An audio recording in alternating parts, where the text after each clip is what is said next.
The slap echoed through the terminal like thunder. Serafina Ashford, the youngest female CEO in pharmaceutical history, crumpled to the marble floor of Gate B17. Blood trickled from her split lips, staining the collar of her Hermes blazer. Her designer heels scraped against the polished stone as she tried to find her footing, tried to remember how to breathe. "Please, don't hit me. I'm already hurt." The words came out broken, barely a whisper. Around her, dozens of phones rose like silent witnesses, recording every moment of her humiliation. Not one person stepped forward. Not one voice called out in protest. They knew who she was. Her face had graced the cover of Forbes 3 times. CNN called her the Ice Queen of Pharmaceuticals. Congress had summoned her to testify about drug prices, and she had sat before them with perfect posture and cold eyes, defending profit margins while families went bankrupt, buying medication their children needed to survive. Perhaps they thought she deserved this. Victor Mercer stood over her, his face twisted with 30 years of carefully cultivated rage. At 55, he was still an imposing figure. Silver hair swept back from a face that had learned to smile for cameras while calculating destruction behind his eyes. "You signed the preliminary agreement, Serafina. You cannot back out now." His voice carried across the terminal, and she saw people exchanging glances. Some recognized him too. The business partner. The man her dying father had trusted to guide the company forward. The man who had become her tormentor. 3 hours earlier, she had sat at the head of a boardroom table on the 47th floor of Willis Tower, watching 12 directors look at her like vultures circling wounded prey. Victor had presented the merger with Sakamoto Corporation as inevitable, necessary, the only path forward. And then he had revealed the special clause. She would marry the Sakamoto heir, a stranger in Tokyo. A business arrangement dressed up as a wedding, complete with photographers and press releases, and a lifetime of smiling for cameras while dying inside. Just like her parents had done. Her father had arranged it before his death, Victor explained. It was not a suggestion, it was a requirement. Only one person in that boardroom had objected. Dr. Constance Whitmore, 68 years old, co-founder of the company, her mother's oldest friend. Constance had looked at Serafina with eyes full of sorrow and said that Margaret Ashford would never have wanted this for her daughter. No one else spoke, so Serafina had done the only thing she could think of. She ran. Now kneeling on the cold floor of O'Hare International Airport on a rainy November evening, she understood that running had only delayed the inevitable. Victor had followed her from the parking garage where their first confrontation had left bruises blooming purple across her cheekbone. He had tracked her to this gate, determined to force her compliance or destroy her completely. "The board meets tomorrow." His grip tightened on her wrist until she cried out. "You will call them right now. You will accept the marriage arrangement. You will smile at the wedding sign over your controlling shares and disappear to whatever corner of the world they ship you to. I will not." His free hand struck her ribs. She doubled over, gasping, tasting copper in fear. The crowd had formed a semicircle around them. Teenagers with phones, business travelers pretending not to see. A mother pulling her children away, shielding their eyes from the ugly truth that money and power could not protect you from violence. No one helped. No one ever helped. What Serafina did not know, what she would only learn later, was why Victor hated her family with such consuming fire. 30 years ago, Victor Mercer had been a young man with big ideas and no connections. He had presented a revolutionary proposal to Richard Ashford, believing it would be his ticket to the executive suite. Richard had laughed at him, in front of the entire board, called him the janitor who thinks he is a CEO. The room had erupted in laughter, and Victor had stood there burning with humiliation, vowing that one day he would make them pay. He had spent 3 decades climbing, scheming, waiting. When Richard finally died, Victor saw his chance. The daughter would pay for the father's sins. She would lose everything, just as he had lost his dignity in that boardroom so long ago. Revenge, he had learned, was a dish best served over decades. And then a small voice cut through the noise like a blade. "Daddy, why is that man hurting that lady?" The world seemed to stop. Serafina looked up through tears and tangled auburn hair to see a little girl standing 10 feet away. 6 years old, maybe. Dark hair and 2 pigtails that bounced as she shifted from foot to foot. A pink unicorn backpack nearly as big as she was. Light-up sneakers that flickered with each movement. Her small hand was clasped tightly in her father's. The man did not look like a hero. His flannel shirt had seen better days. His jeans were faded from years of honest work. Construction boots scuffed and worn, hands rough with calluses that spoke of building things, fixing things, creating rather than destroying. He was returning from somewhere painful. Serafina could see it in the shadows under his eyes, the weight on his shoulders. Later, she would learn he had just buried his mother in Denver, a complicated woman who had never accepted his wife because she was Korean American. A funeral that had torn open old wounds while his daughter held his hand and tried to understand why grown-ups cried. He was exhausted, grieving, desperate to get home. But his daughter had asked a question, and Declan Thornton was not the kind of man who could watch someone suffer and walk away. "Sir, let her go." His voice carried quiet authority, not loud, not threatening, simply certain. Victor turned, still gripping Serafina's wrist. "This is a private matter. Move along. Doesn't look private to me. Looks like assault." Victor's laugh was sharp and ugly. "Do you know who I am? I could buy and sell you 1,000 times over whoever you are." Declan took a step forward, gently moving his daughter behind him. His green eyes never left Victor's face. "Maybe, but you're going to let her go anyway, or what you'll call security. They work for people like us, not people like you." Something shifted in Declan's expression, something ancient and dangerous that made Victor's next words die in his throat. "No, I will not call anyone."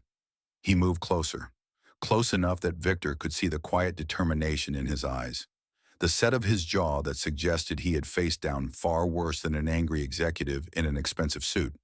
This was a man who had commanded troops in Afghanistan, who had watched friends die and enemies fall, who had learned that true strength never needed to announce itself. "You are going to let her go because it is the right thing to do, and because your hand is shaking." Victor looked down, startled to find that his hand was trembling where it gripped Serafina's wrist. "You are scared, maybe of losing control, maybe of what happens if this deal falls through. But whatever it is hurting her will not fix it." The moment stretched like a held breath. Then Victor shoved Serafina forward with enough force to send her stumbling. Declan caught her before she hit the ground, steadying her with surprising gentleness. "This is not over, Serafina." Victor's voice was ice and venom. "The board meets tomorrow. If you are not there, if you do not agree to the terms, I will destroy everything your father built. Everything." He turned and walked away, expensive shoes clicking against marble, leaving her trembling in a stranger's arms. The crowd dispersed. Phones lowered. The show was over.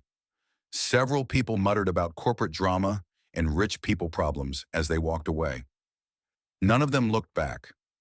Ma'am, Declan's voice was soft. "Are you okay?" Serafina tried to stand on her own, but her legs would not cooperate.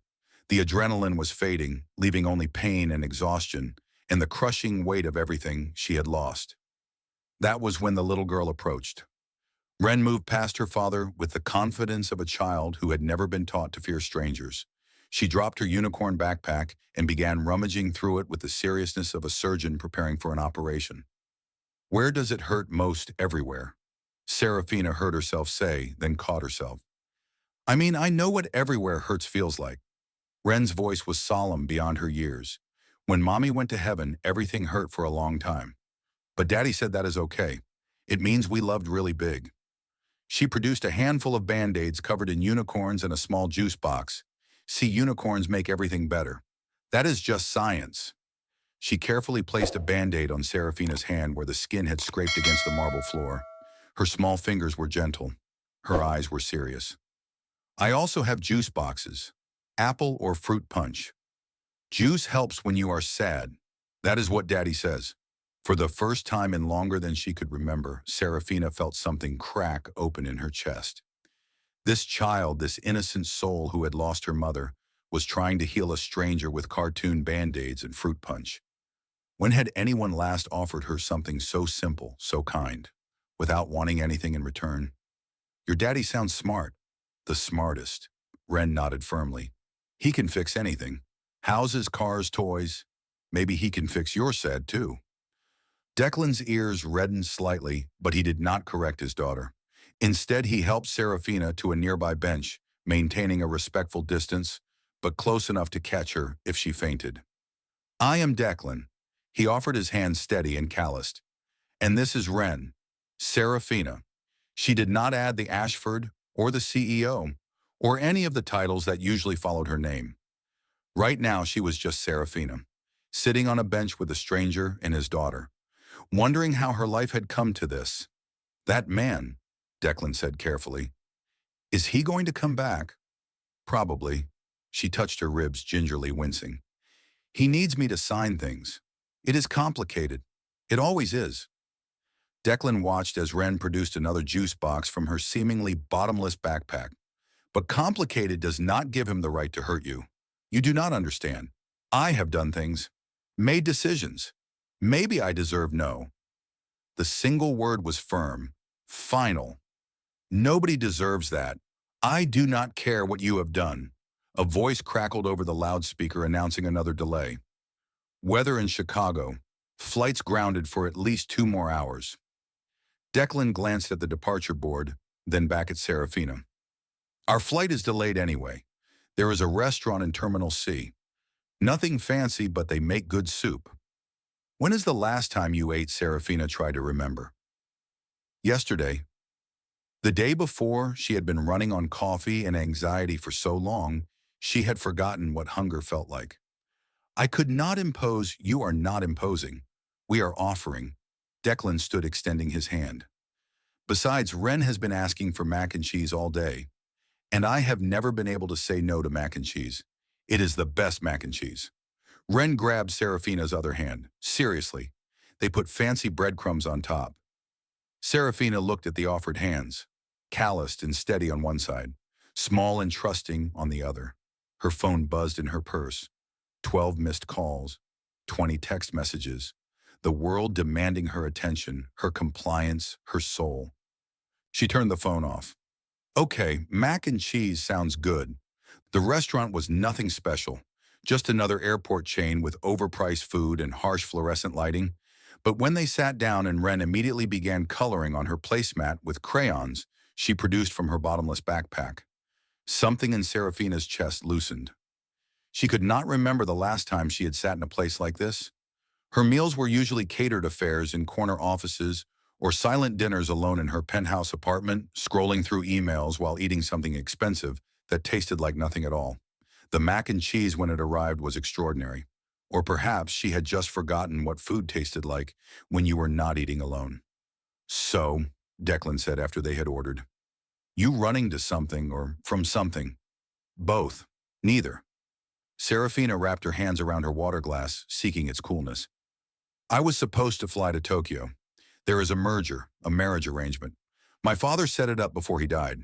If I do not go through with it, I lose everything. And if you do go through with it, the words came before she could stop them. I lose myself. Declan nodded as if this made perfect sense. Yeah, that is a tough one. You are not going to tell me what to do. Give me advice, lady. I am a single dad who works construction. I am not qualified to give advice to anyone. He smiled slightly. But I know what it is like to have everything you thought mattered disappear. Sometimes that is the best thing that can happen. Wren looked up from her coloring, which had evolved into an elaborate unicorn kingdom. Daddy was in the army. He was a hero, but he does not like to talk about it. Now he builds houses for families who do not have any. He is still a hero, just a different kind. Wren, we talked about this. It is true. Mrs. Rodriguez said so, and Mr. Kim. And that man at the grocery store who cried when you fixed his roof for free? Serafina studied Declan with new eyes. The quiet confidence. The way he had assessed Victor's weakness instantly. The protective instinct that had sent him forward when everyone else stepped back. You were military army, special forces. Did my time. He shrugged. Now I do this. It is simpler. What happened? Something flickered across his face. Pain carefully contained. My wife got sick right after my second deployment. Cancer, the aggressive kind. I came home, took leave. We had 2 years together before she passed. Wren was 3. I am so sorry. Me too. But Mira, she would not want us stuck in the sorry. She was all about moving forward, finding the next good thing. He watched Wren return to her coloring. She was a nurse, pediatrics. She had this gift for making scared kids brave. Ren has the same thing. She got her mother's heart, the medical bills. Serafina said quietly, understanding dawning. That is why you left the military. That is why you do construction now. Declan was quiet for a long moment. Insurance covered the basics. But Mira needed experimental treatment. $400,000. Insurance denied it. I sold everything. House, car, retirement. Borrowed from everyone I knew. It bought us 2 more years. 2 years of watching Ren grow. Worth every penny. Serafina thought of her own company. The drugs they manufactured. The prices they charged. The insurance claims they fought. How many Miras had she failed? Daddy does not do doctor stuff anymore. Ren said matter of fact. He says houses do not cry, which makes them easier. The innocence of it broke something in Serafina. This child had lost her mother and still found ways to see the world with wonder. Still believed in unicorns and the healing power of juice boxes. When had Serafina stopped believing in anything at all? Their food arrived and conversation flowed easier than she expected. Declan told her about his construction company, small but growing, specializing in affordable housing and renovations for low-income families. He worked with a network of other veterans, other people who had seen too much and needed to build something good with their hands. Serafina found herself sharing things she had not spoken aloud in years. How she had wanted to be a teacher once. Elementary school. She had loved children, loved the idea of shaping young minds. But her father had other plans. Teachers do not change the world, he told her. CEOs do. He was wrong, Declan said simply. Teachers changed my world. Mrs. Patterson, 5th grade, told me I was smart enough for college, even though my dad said college was for rich kids. She is the reason I ended up at West Point. But you did not stay military. Mira got sick. Choices had to be made. I chose her. Chose Ren. Never regretted it. The announcement came over the speakers. Their flight was finally boarding. Declan gathered their things while Ren carefully packed her crayons, arranging them by color, with the seriousness of someone performing sacred work. I should let you go. Serafina started to stand. Find a hotel somewhere. Figure out what to do tomorrow. Declan hesitated. Then he pulled out his phone. Look, I know this is strange, but take my number, in case you need something. Someone to call, whatever. She stared at the offered phone. When did people just give their numbers anymore? No business card, no networking app, just a simple gesture of human connection. Daddy, Ren tugged at his sleeve. Can she come with us? She does not have anywhere to go. Ren, she has a life here. Actually, Serafina heard her own voice, distant and wondering. I do not.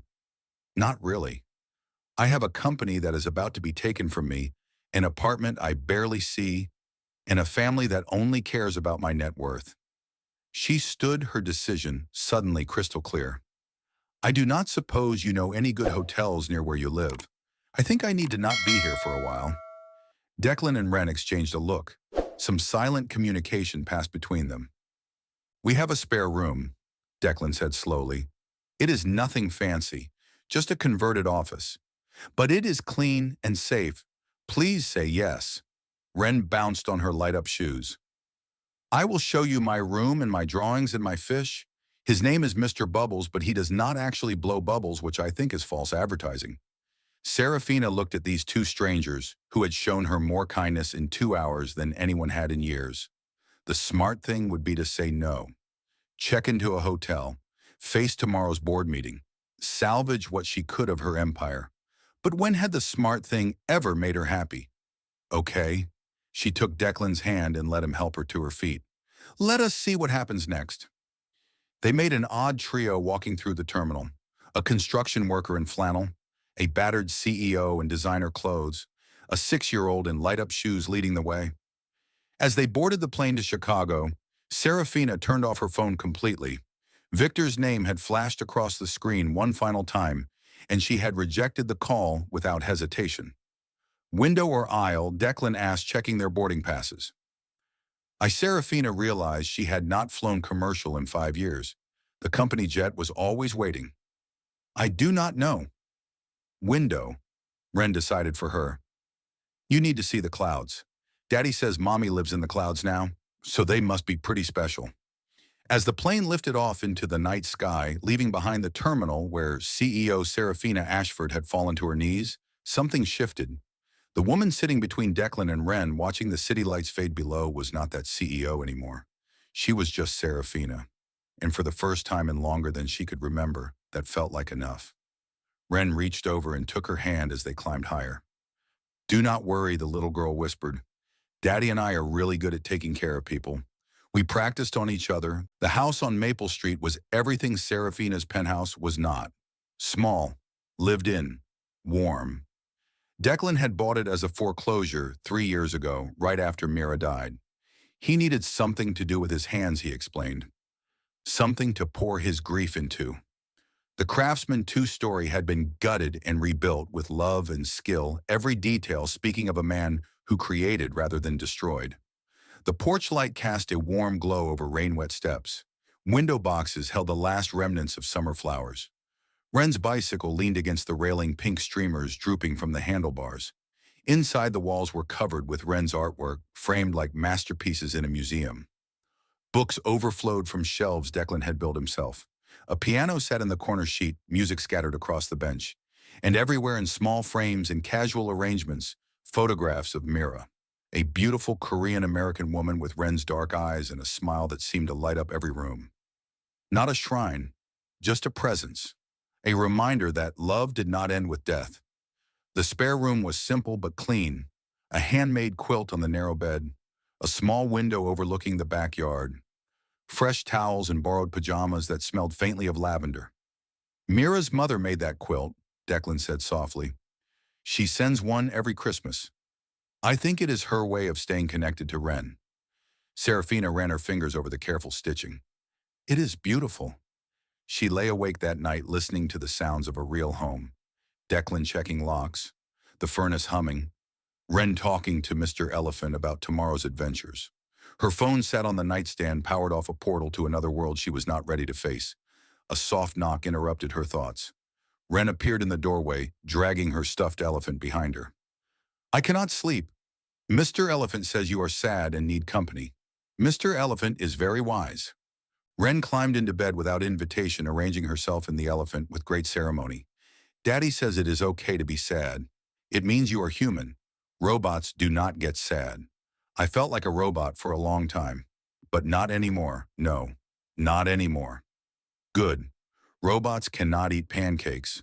Their circuits would get sticky." They lay in comfortable silence, the little girl's warmth, a balm against the ache in Serafina's ribs and heart. "Miss Serafina." "Yes, are you going to stay for breakfast?" "Yes." "What about after breakfast?" "I do not know." Wren considered this with 6-year-old gravity. When Mommy was sick, she did not know about tomorrow either. So we made up a game. We would say, "Today I am here," every morning. That way we did not have to worry about tomorrow. "Today I am here. See easy." The rain had stopped leaving, only the sound of water dripping from the gutters. Somewhere a dog barked. A car passed its headlights, briefly illuminating the room before moving on. The ordinary sounds of an ordinary neighborhood, where extraordinary people lived their extraordinary ordinary lives. And for the first time in years, Serafina slept without dreams. The phone rang at 6 in the morning. Declan answered it in the kitchen, his voice low to avoid waking the others. But Serafina had already crept downstairs, unable to sleep past dawn. She heard Victor's voice through the speaker, sharp as broken glass. "Mr. Thornton, I presume. The Good Samaritan from the airport." Declan's jaw tightened. "How did you get this number? I have resources you cannot imagine. I know you live at 427 Maple Street. I know your daughter attends Riverside Elementary. Lovely school. Would be a shame if Child Protective Services received an anonymous tip about her father's unstable mental state after his wife's death." The silence that followed was more dangerous than any threat. "Are you threatening my child?" "I am stating facts. Miss Ashford has obligations. If she does not fulfill them, there will be consequences. For everyone involved." Serafina grabbed the phone. "Victor, you have lost your mind. Have I 20,000 jobs depend on this merger? 20,000 families. And you are hiding in some working-class fantasy playing house. Who has really lost their mind?" The line went dead, but the threat hung in the air like poison. Declan stood motionless, his coffee growing cold in his hands. Serafina had seen executives crumble under far less pressure. She had watched grown men weep when their careers were threatened. But Declan Thornton had faced Taliban fighters in the mountains of Afghanistan. A corporate bully with expensive lawyers did not frighten him. "He is going to come here," Serafina said. "I should leave. I have already put you in enough danger." "No." Declan's voice was firm. "You are not running anymore. And neither are we. But Ren has survived worse than this. We both have." He set down his coffee. "Besides, I have friends, neighbors, a community. Victor Mercer has lawyers and money. We will see which one matters more." The answer came 2 hours later. Car doors slamming, voices raised in authority, the unmistakable rhythm of expensive shoes on a wooden porch. Serafina looked out the window to see 2 police cars in the driveway, and behind them Victor's black town car. She dressed quickly and ran downstairs. Declan had already opened the door, his body a barrier between the outside world and his home. "Officers." His voice was calm. "What can I help you with?" "We have received a report of kidnapping and elder abuse." The older officer looked uncomfortable. "Miss Serafina Ashford is allegedly being held here against her will." Victor pushed forward triumph, poorly disguised as concern. "Officers, she is clearly being coerced. Look at her face. She has been beaten. This man assaulted her and is holding her captive. She is not in her right mind." "That is ridiculous." Serafina stepped into view. "I am here voluntarily." The younger officer studied her bruised face. "Ma'am, do you need medical attention? Are you safe?" "The bruises are from him." Serafina pointed at Victor. "This man assaulted me at O'Hare Airport yesterday. There are witnesses, video footage. Mr. Thornton protected me and offered me a safe place to stay." "She is lying." Victor's voice dripped with manufactured patience. "She is having a mental breakdown. I have documentation from her board of directors expressing concern about her mental state." The older officer sighed. "Ma'am, I am going to need to see some identification and ask you some questions privately." "Of course." They stepped onto the porch. Away from Victor. Away from Declan.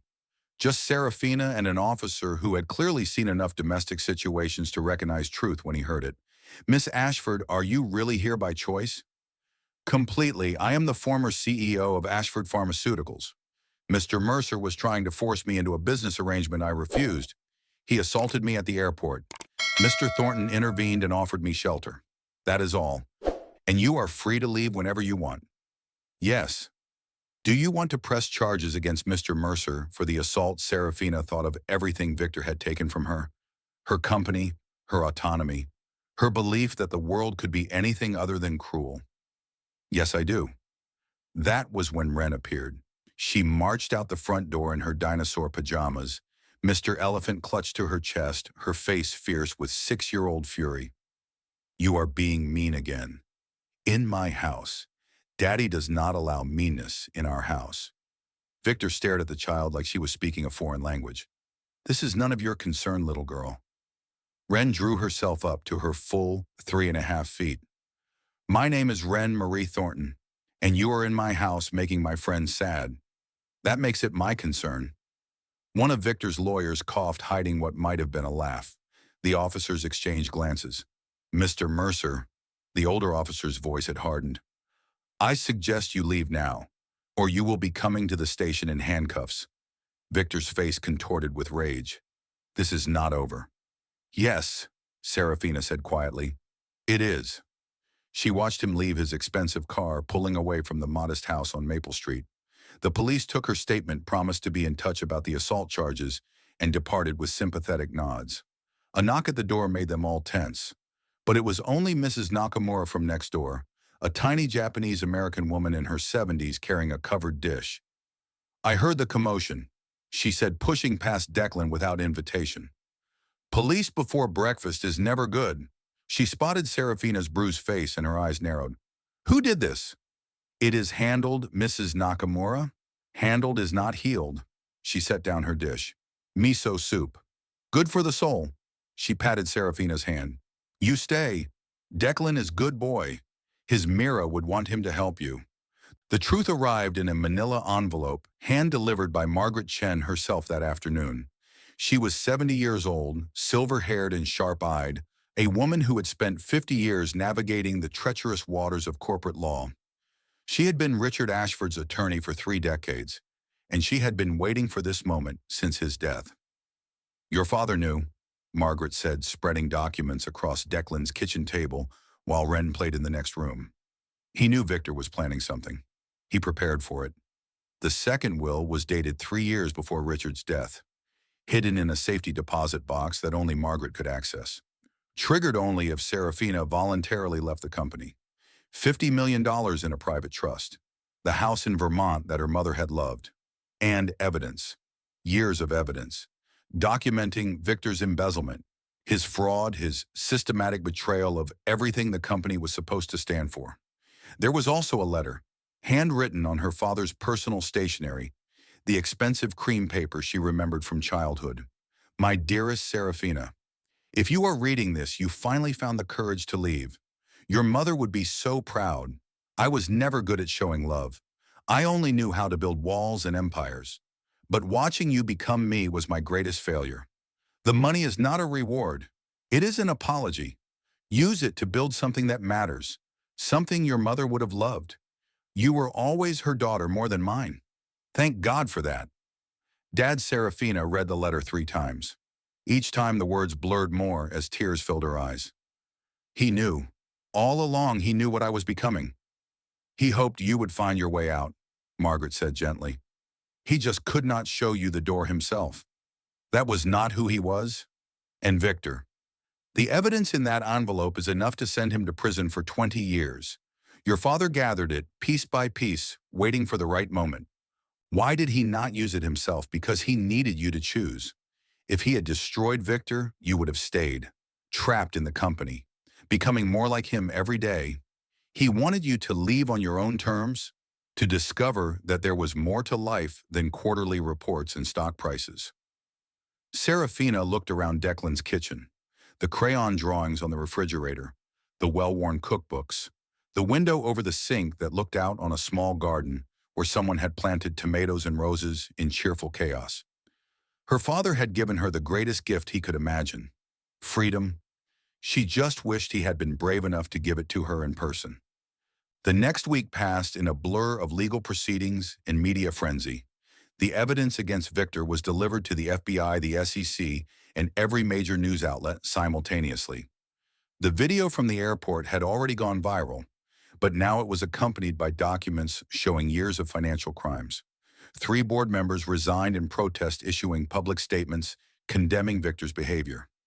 The Sakamoto family withdrew from all negotiations, releasing their own statement, expressing horror at the deception they had unknowingly participated in. Victor was arrested at an emergency board meeting, let out in handcuffs while cameras flashed and reporters shouted questions he could not answer. Serafina watched the footage from Declan's couch. Wren curled against her side, Mr. Elephant keeping watch from his position on the armrest. "Is the mean man going to jail?" Wren asked. "Yes." "Good. Maybe jail will teach him how to be nice." "I do not think jail works that way, sweetheart." Wren considered this with characteristic seriousness.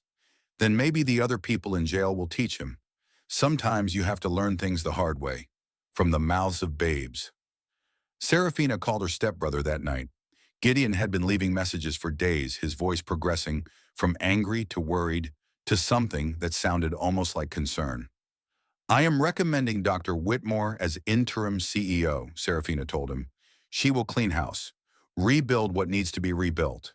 And you, I am going to Vermont, Mother's house, and I am using part of the trust fund to establish a foundation, the Mira Thornton Fund. Free experimental cancer treatment for patients denied by insurance." There was a long pause on the line. "You are naming it after his wife. She deserved 2 more years. She got them because her husband sold everything he had. Most people do not have that option. I want to change that. Mom would have loved that. I know, that is why I'm doing it. And after Vermont." She looked across the room where Declan was helping Wren build an elaborate Lego castle, their heads bent together in concentration. "After Vermont, I am going to figure out who I am when I am not running from anything. Or running toward anything. Just being."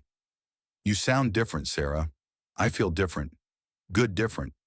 She watched Wren hand Declan a tiny Lego flag, watched him place it carefully on the highest tower while his daughter clapped with delight. Yes, good different.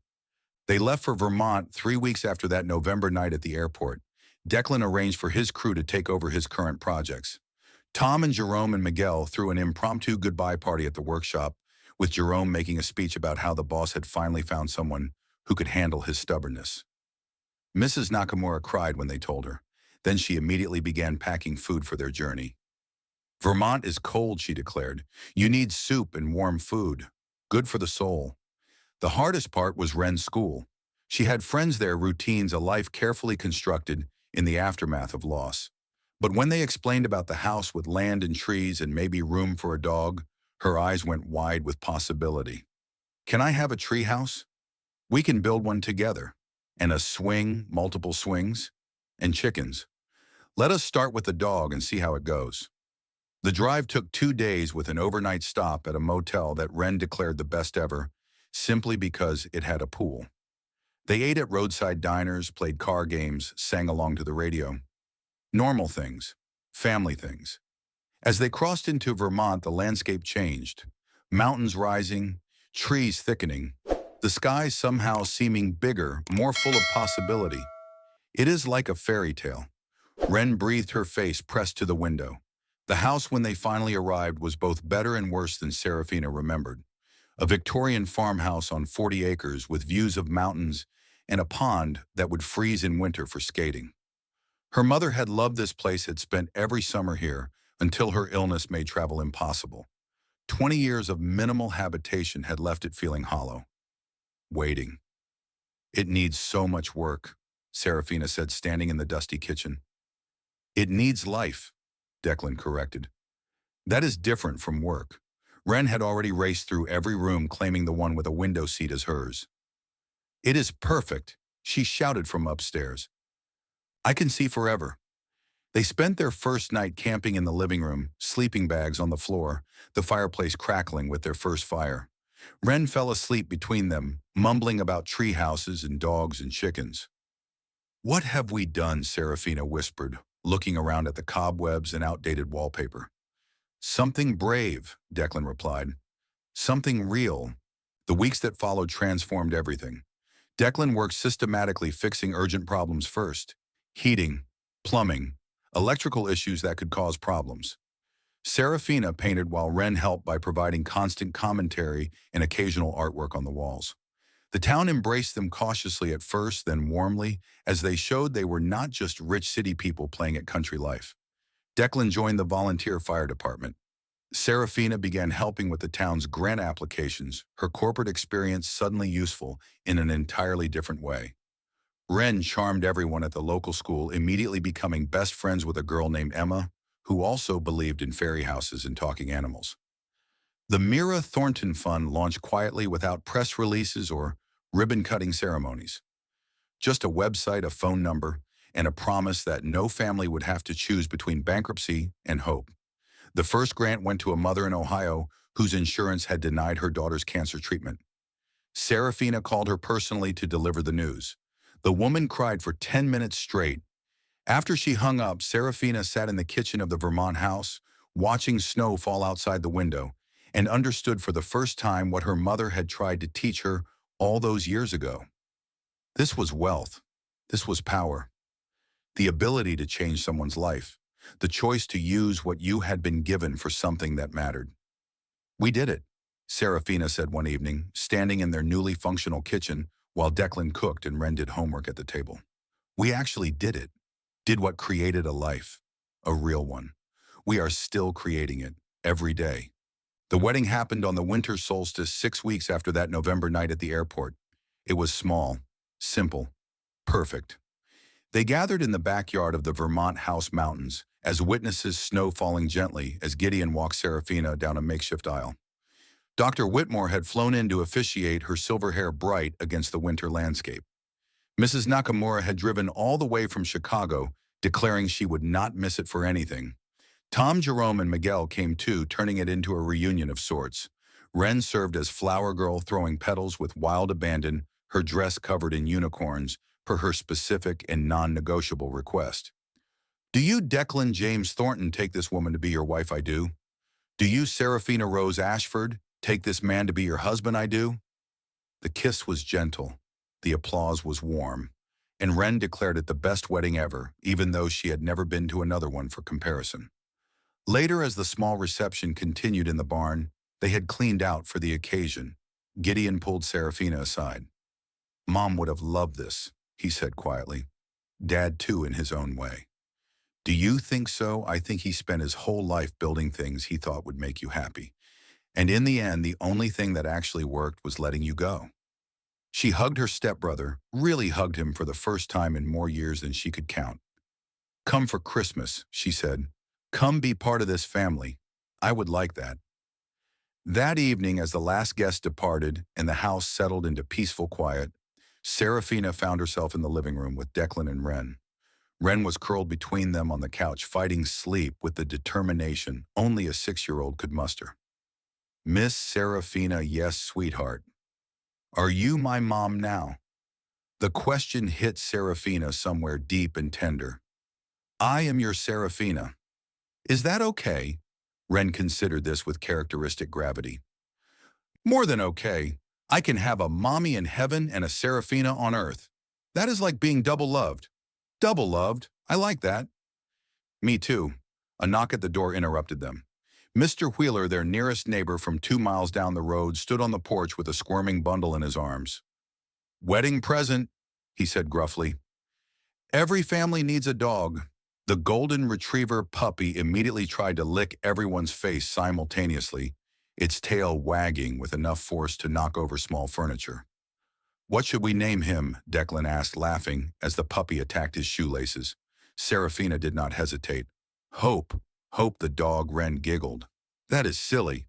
The best things usually are. The fire crackled in the hearth as snow continued to fall outside. The puppy had finally exhausted itself and lay sleeping in a warm pile of golden fur by Wren's feet. The little girl herself had surrendered to sleep an hour ago, her head in Seraphina's lap, Mr. Elephant standing guard from his position on the armrest. You know, Declan said softly, his arm around Seraphina's shoulders. 6 weeks ago, you were a CEO with a billion-dollar empire. And now I am a woman with paint under her fingernails, a 6-year-old who believes unicorns are science, and a puppy named Hope, who already ate one of my shoes. Any regrets? She looked around the room, the handmade quilt draped over the couch, the photographs already appearing on the mantel, new pictures joining old, a family being built one moment at a time. Not one. Mira would have liked you. The words settled into Seraphina's heart like a benediction. I wish I could have known her. You do know her. Every time Wren laughs, every time she offers someone a juice box or a unicorn Band-Aid, every time she decides that loving people is worth the risk. That is all Mira. Do you still miss her every day? But the missing has changed. It used to feel like drowning. Now it feels like remembering, like gratitude for what we had instead of grief for what we lost. He pulled her closer. She made me promise to find joy again. I thought it was impossible. I thought the best I could do was survive. But then Wren asked why that man was hurting that lady, and I could not walk away. Seraphina turned to look at him, this man who had rebuilt his life from ashes, who had taught his daughter that kindness was strength and love was worth the risk. Thank you for not walking away. Thank you for being worth stopping for. They kissed soft and sure, a promise without words. Outside, the snow continued to fall, covering the world in white, making everything new. Wren stirred in her sleep, mumbling something about unicorns and treehouses. Hope, the puppy, twitched his paws, chasing dream rabbits. The fire popped and settled. Declan's arms tightened around her. Today I am here, he whispered. Today I am here, she whispered back. And tomorrow and tomorrow and tomorrow. All the tomorrows they would build together, one shared meal at a time, one unicorn Band-Aid at a time, one ordinary, extraordinary day at a time. 6 weeks ago, Seraphina Ashford had had billions in emptiness, a corner office on the 47th floor and no one to call when she was scared. Now she had a house that needed work, and a family that needed love, and a future that stretched out before her like the Vermont mountains full of possibility. She had stopped running. She had started building. And for the first time in 32 years, she was home. This was not the life her father had planned for her. It was not the life she had planned for herself. It was better. It was chosen. It was theirs.